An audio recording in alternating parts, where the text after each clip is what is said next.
I'm Emily, 28, and no one ever thought I'd amount to anything. I hoped they'd at least recognize me today at this wedding. But I'm still the invisible one left out, overlooked. They told me where to sit, made sure I stayed out of their way. But what happened next? It wasn't what they expected. They said I could come as long as I didn't make it awkward. So I came, and I sat quietly beside the cake table. The room was warm, filled with laughter and soft jazz. Olivia's engagement party was in full swing, held at a private event hall that used to be our family's favorite Sunday brunch spot. My mother had chosen the place herself. Of course she had. She always liked things that looked classy from the outside, even if the inside was crumbling. I wasn't on the original guest list. I found that out when I got the digital invitation, forwarded by mistake. It was addressed to my cousin Rachel, but my name had been left out. Again. Just like at Thanksgiving and Dad's birthday. I didn't confront anyone about it. I just replied, "Thanks for letting me know," and let it go. A week later, Mom texted, "You can come to Olivia's event if you promise not to make it uncomfortable for anyone." I read it twice. I typed, "Of course," then deleted it. I ended up replying, "I'll be there," quietly, so I showed up. In the beige dress I always wore when I wanted to blend in. I brought a wrapped gift, nothing extravagant, just a custom frame with a photo of us as kids. Olivia once told me she missed those days. Maybe she didn't mean it, but I did. No one met me at the door. The hostess looked confused when I gave my name. "There's no Emily on the seating chart," she said, flipping the paper. I smiled. "That's okay. I'll find a spot." The only place left was by the cake table, a small round table, no place cards, next to the dessert cart. Close enough to hear the speeches, far enough to be out of the photos. They hadn't saved me a seat. Olivia was radiant. White silk gown hair, perfectly coiled, her makeup flawless, like it had been done for a magazine cover. She was holding hands with Derek, her fiancé, laughing at something his best man whispered. I remembered when she used to curl up beside me after school with a chipped nail polish and a bowl of cereal in her lap. Now she walked past me like I was part of the furniture. Margaret spotted me across the room. Her lips formed a tight line. She didn't walk over. Instead, she whispered something to Charles, who turned his head, looked in my direction, and then immediately turned back to his wine glass. No one said hello. No one asked me to join the group photo. No one asked if I'd eaten. I sat, hands folded on my lap, eyes trained on the tiny rip on the cake table's linen. I counted the pearls on the cake's border. There were 48. When the champagne was poured, Olivia stood up for her speech. Her voice was confident, bright. She started with a joke about Derek's clumsy proposal, which drew laughter. Then she moved on to thank their families, her parents, his parents, her supportive friends. Her eyes swept the room once. They didn't land on me. That wasn't new. What was new was how okay I was with it. I stayed seated. I smiled politely. I clapped when others clapped. Someone asked if I could move my chair so they could reach the tiramisu. I nodded and shifted without a word. There was no outburst, no tears, but something inside me rearranged itself quietly. And just before the next toast began, I heard Margaret's voice behind me, low but clear. She should have known better than to come. I didn't turn around. I didn't flinch. I just placed my napkin on the table and sat still. I stayed beside the cake. The scent of vanilla buttercream clung to the air, sweet but slightly sickening. I watched as guests moved from table to table, arms linked, glasses clinking. I was invisible, except when someone needed to squeeze past for dessert. Once Charles brushed by carrying 2 flutes of champagne. He didn't make eye contact. He never did when Margaret was watching. When I was little, he used to sneak me pieces of dark chocolate after dinner. He said I had a thoughtful soul. That man hadn't looked at me the same way since Olivia got into Columbia and I dropped out of community college. Funny thing is, I never told them why I left school. I just did, and they just let me. Now I was the quiet one, the helper, the one who didn't make trouble. As long as I stayed in my lane, they had nothing to say. As long as I didn't make it awkward. Near the dance floor, a small crowd had gathered. Someone had brought out a slideshow of Olivia's life baby photos, graduation pics, her first big job. The crowd laughed when a picture of her covered in frosting appeared. I wasn't in a single photo. Not one. I smiled. Because what else was there to do? A waitress came over to check the dessert spread. She looked about 19, eyes bright, clearly new to events like this. She glanced at me and said, "This your first time working one of these?" I blinked. "Oh no, I'm not staff." Her cheeks turned red. "Oh my God, I'm so sorry. I thought—" "It's all right," I said gently. "Don't worry." She scurried away, mumbling apologies. I folded my hands again. That moment should have stung more than it did. But it didn't. I had grown used to the mistake people assumed I didn't belong because everyone around me acted like I didn't. When dessert was announced, guests gathered around to admire the cake, three-tiered pearlescent with sugar flowers that matched Olivia's bouquet. Someone asked Olivia where she got it made. "Oh, I didn't," she said with a smirk. "Mom took care of all the aesthetic details. You know how she is." Margaret beamed pride, swelling like a balloon. I didn't say a word. But I had made the cake. Not the one on the table, this one was from a boutique bakery. But the test cake. The one Margaret asked me to experiment with 6 weeks ago when she said, "You always bake, don't you? Maybe help me figure out what flavor Olivia might want. Just don't mention it to her, we'll surprise her." I baked 5 different samples. I left them at her door. No one ever responded. No one ever mentioned it again. Now they admired the final cake, same lavender vanilla sponge I had perfected. Same frosting. But no one knew. And that was fine. I didn't need to tell them. I had made something beautiful even if they put someone else's name on it, and in that moment I realized this wasn't about cake. It never had been. The waitress returned looking hesitant. "Sorry again. I just wanted to say, I love your dress. It's simple but really elegant." I smiled. "Thank you." Someone tapped a glass for another speech. It was time for Derek's father to toast the couple. I leaned back slightly in my chair, letting the sweetness of the frosting on the air mix with the chill of the distance around me. My name hadn't been spoken all evening, my face hadn't shown up on the screens, but I was here. I had been watching, listening, remembering, and I was still here. The speeches droned on voices rising and falling in polite crescendos. Glasses clinked. People laughed on cue. I kept my gaze soft, my posture still. From my spot near the cake table, I could see it all, the orchestrated elegance, the curated warmth. But I didn't move closer. I didn't need to. At one point, Olivia caught my eye across the room. Her smile faltered for just a second, as if remembering I existed. Then she turned back to Derek and whispered something. He laughed. A few people glanced my way. I didn't shift. I let their eyes pass through me like fog. Margaret was glowing, her hand proudly looped around Charles's arm as they greeted guests like co-hosts. I wondered if they even noticed I hadn't taken a single photo with them that day. I wondered if they'd remember I was here when they looked back years from now. The air had grown cooler as evening set in, and some guests had stepped outside for air. Inside, the lights softened to a golden hue, making the whole space look like a memory already fading.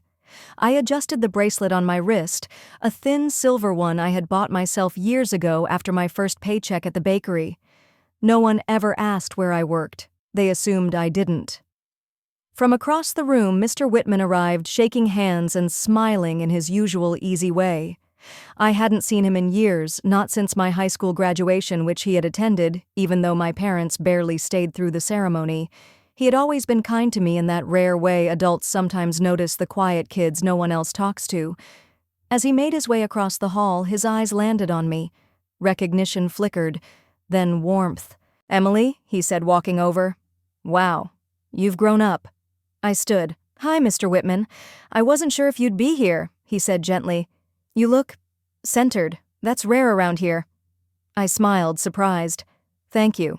He glanced at the cake. "That yours?" I paused, then nodded. Not officially, but yeah. His mouth curled slightly. Then he gave me a short nod. "Beautiful work." That was all. Just that. But it sat heavier than any toast. We talked for a few more moments, small things, work, the bakery, his retirement plans. Nothing dramatic. But as he left to rejoin the others, he squeezed my shoulder briefly. A small gesture. Quiet, but grounding. As the evening wore on, I sat again, hands folded. No one had asked me to dance. No one had asked me to speak. I was not in any photo albums, not listed on any place cards. But I had watched, I had listened, and I had remembered. And when the lights dimmed further and the music shifted into a slower tempo, I rose and walked quietly toward the door. No fanfare. No goodbye. Just a soft hush as the door closed behind me, and the scent of lavender and buttercream lingered in the air long after I was gone. The next morning, the house was already humming with movement when I stepped into the kitchen. Margaret was in full hostess mode, directing the catering team with a clipboard in one hand and her cell in the other. Charles stood by the espresso machine, fiddling with the settings like it was a performance, not a necessity. I quietly poured myself a glass of water, but Margaret's eyes found me before I could finish my first sip. "Oh, Emily," she said as if I had materialized from nowhere. "Could you make yourself useful and move the flower arrangements from the van into the side hall? They're in the way for the photographer." I nodded. "Sure." She was already turning away before I could finish the word. Outside the florist's van, doors were open, revealing a sea of hydrangeas, peonies, and roses wrapped in delicate cellophane. I carried the arrangements one by one, careful not to crush a single petal. Each bouquet smelled like something I wasn't invited into, sweet, showy, and fleeting. Inside the side hall, guests had started arriving. Most were in pastels and pressed suits. They smiled politely, exchanging hugs and stories about Olivia, her new job, her new fiancé, her perfect future.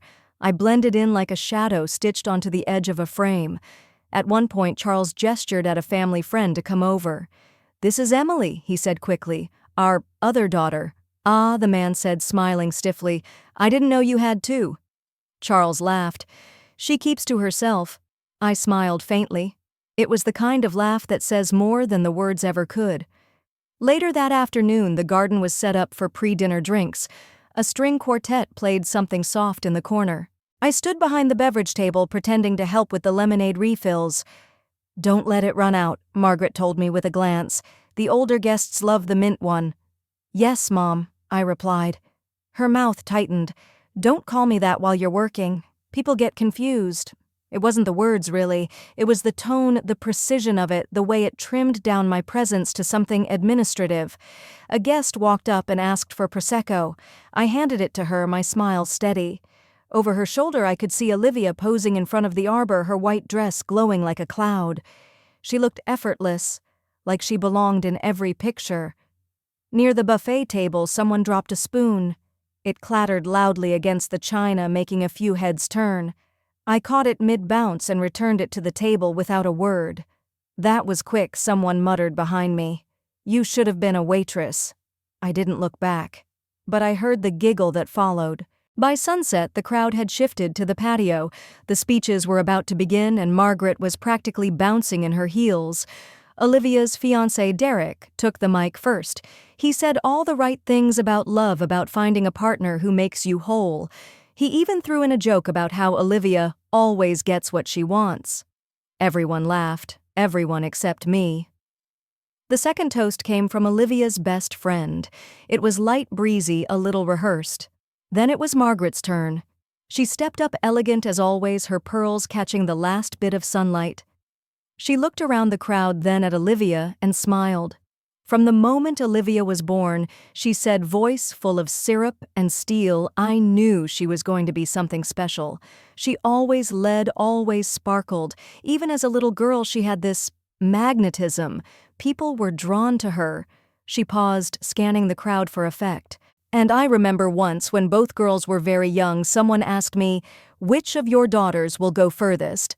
And I said without hesitation, "Olivia will build empires. Emily will make herself useful in the kitchen." Laughter, not loud, but enough. Enough to make my ears feel like they were filled with cotton. Enough to make the edges of my vision blur for a second.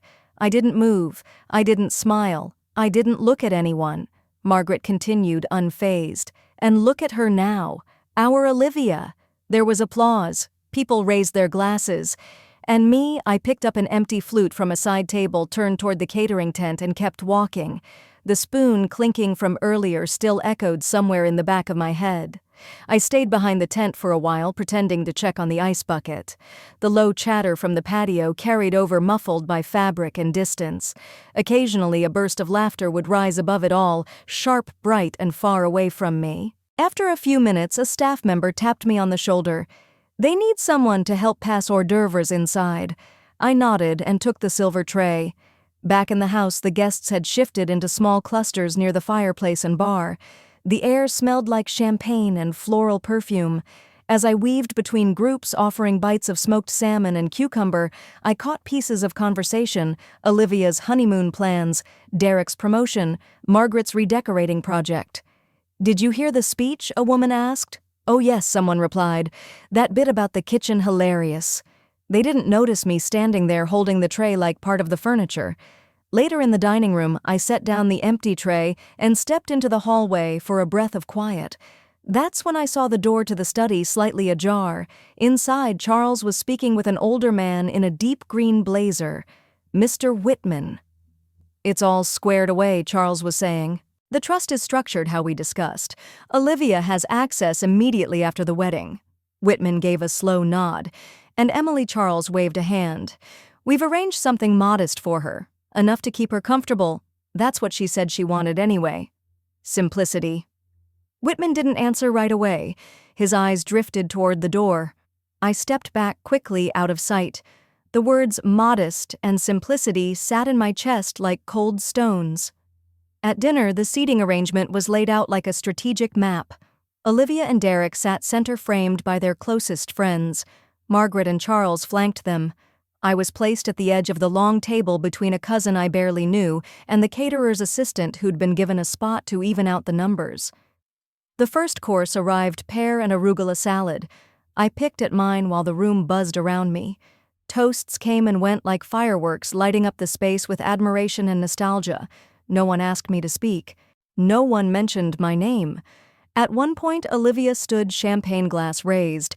I just want to say she beamed how lucky I am to be surrounded by people who've always believed in me, who've celebrated my dreams even before I did. Her eyes drifted briefly across the table. And to those who doubted, "Well, thank you. You made me work harder." More laughter, more clinking glasses. I took a sip of water. The dessert came: individual cakes, beautifully frosted and garnished with edible flowers.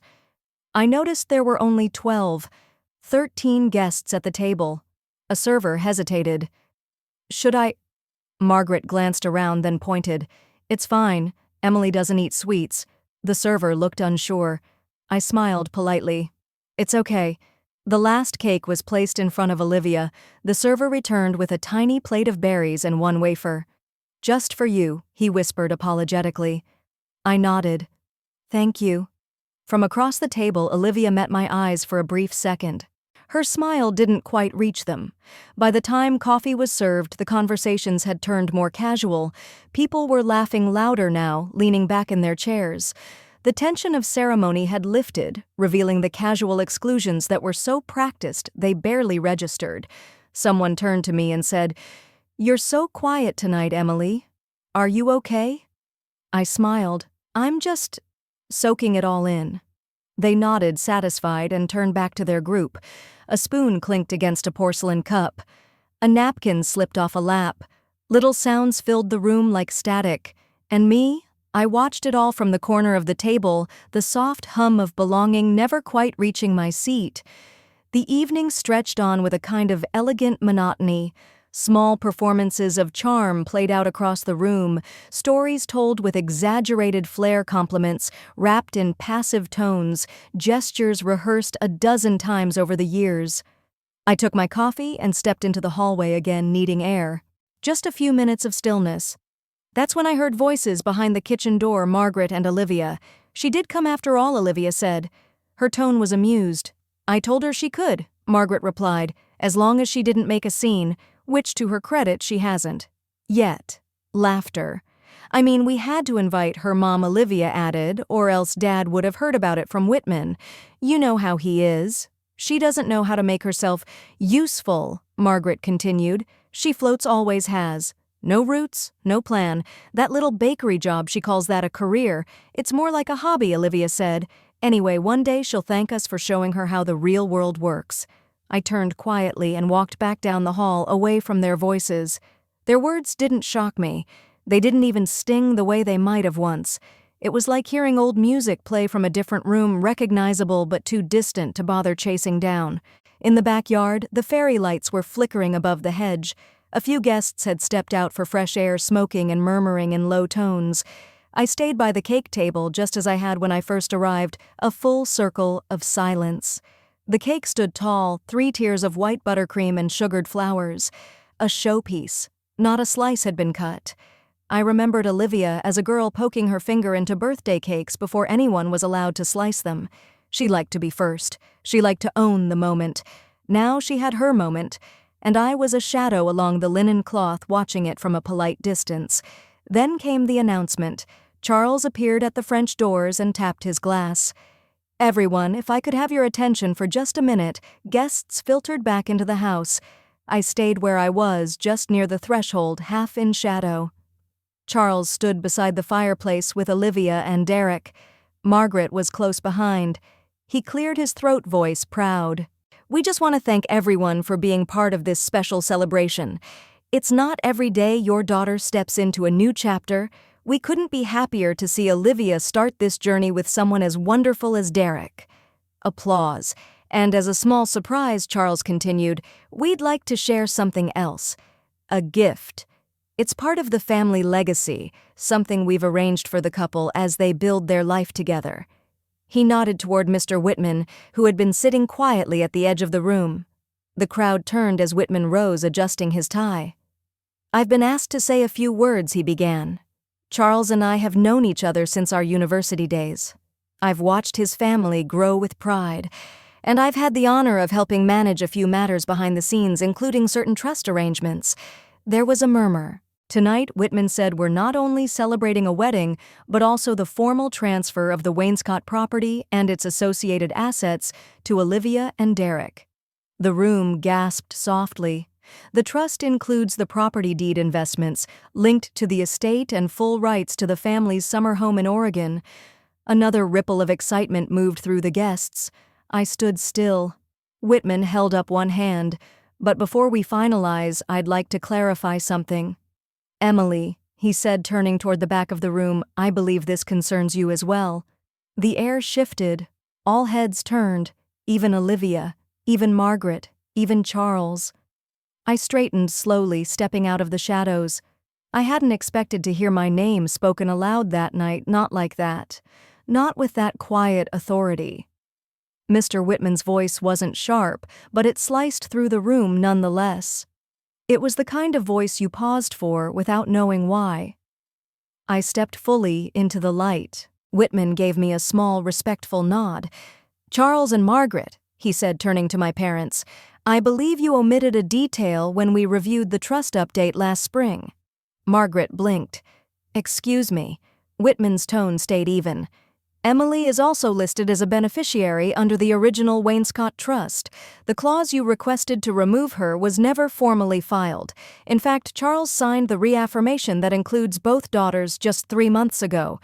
Charles looked genuinely stunned. That must be a mistake." "We discussed," No, Whitman interrupted gently but firmly.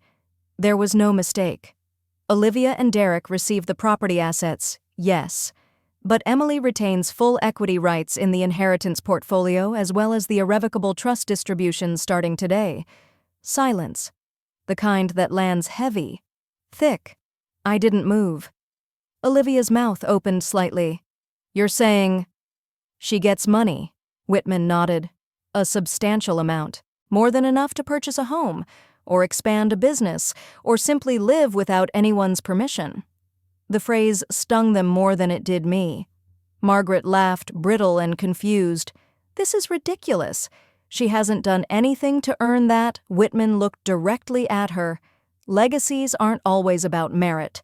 Sometimes they're about correction." A few guests shifted uncomfortably. Others were glued to the moment, unsure where to look. Olivia turned toward me. "Did you know I met her eyes?" "No." And that was the truth. I hadn't expected anything. I'd come because it was still my family, however fractured. I'd come because sometimes even the excluded show up. Charles cleared his throat again, but this time there was no toast, just the sound of a fork falling gently onto a plate nearby. I turned and walked toward the French doors where the cold air waited. Every step felt precise, not rehearsed, but final. Emily Charles called behind me, hesitant. I paused, one hand resting on the frame of the door. I didn't turn back. I didn't know, he said quietly. I gave a small nod, acknowledgement, not forgiveness. Then I stepped outside. Behind me, no applause followed. No explanation chased after me, just the soft hush of a room that had lost its center. And as the door eased shut behind me, I heard someone whisper. She didn't even raise her voice. Exactly. I didn't need to. The cold wrapped around me like a welcome shawl, crisp, quiet, unjudging.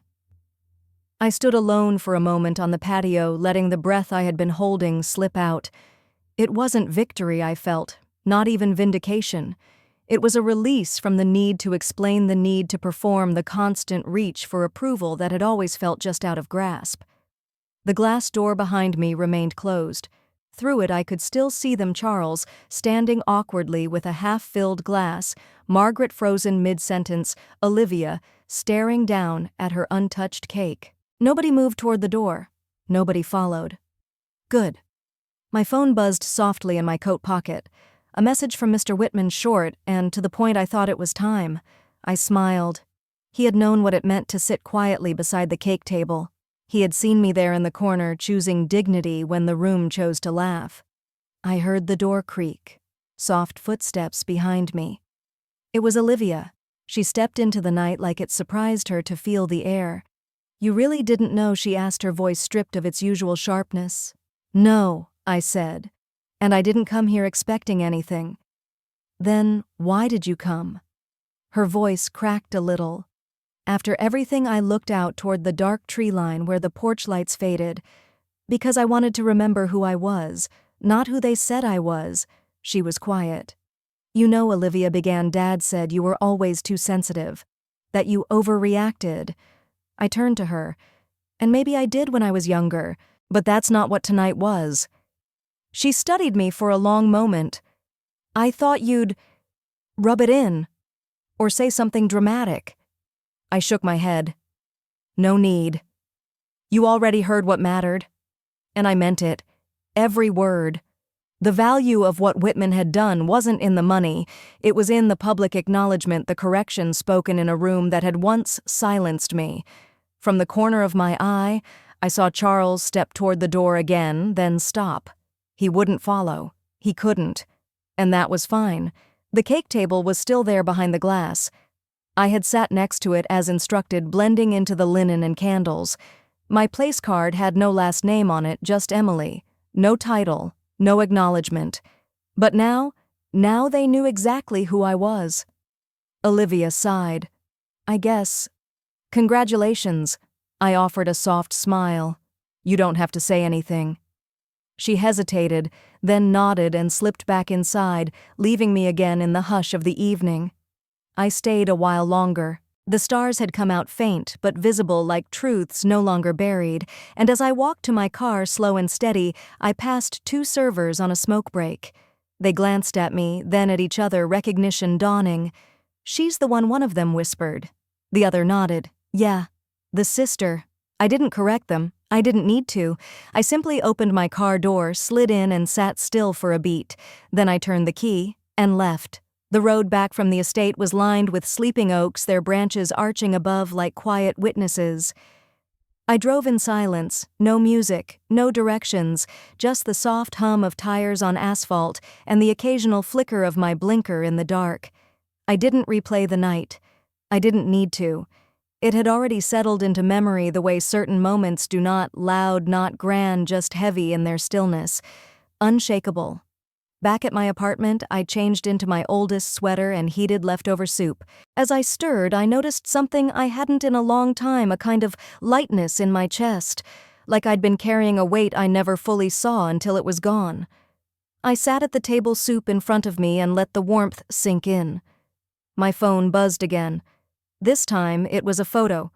From Mr. Whitman, it showed the cake table. From behind, me sitting quietly, hands folded, eyes low, and just beyond me, blurred but unmistakable, my parents and Olivia, laughing. Below the image he'd typed, "They never noticed you were the only one who didn't look at the camera." I stared at the photo for a while. Then I saved it, not because it hurt, but because it didn't. The next morning I woke up early. I made coffee and watched the city begin its day. I checked the news, scrolled past work emails, then opened a clean document. I wrote a thank you note to Mr. Whitman. Just 3 lines. Thank you for seeing me when others didn't. Thank you for reminding them who I am. Thank you for not saying it until they had to listen. I didn't send it. I printed it, folded it neatly, and slipped it into the drawer where I kept old birthday cards and photos from years ago, a drawer once full of almosts and not quites. Now it held something true. The next week I received a formal letter from the attorney's office confirming the trust transition. I'd been granted oversight of the family's small foundation, the one Olivia had always assumed would be hers. I didn't gloat. I didn't reply. I just scheduled the first board meeting and began learning. It wasn't about taking anything from them, it was about building something for myself. A few days later, Margaret called. I let it go to voicemail. She didn't leave a message. I listened to the silence. It was enough. That Saturday, I passed by a bakery near my block, the kind with handwritten signs and ribbons on the jars. I stepped inside just to look. Near the register sat a small vanilla cake, simple and round. The sign next to it read, "For someone who deserves a slice." I smiled. I bought the cake. No candles, no names, just a fork, a chair, and a quiet room where I finally belonged. Sometimes the loudest thing you can do is stay seated. Let them speak. Let them laugh. Let them forget you're there. And then when the moment is right, simply stand. Not to explain, not to argue, just to remind them, you were never the one who needed proving.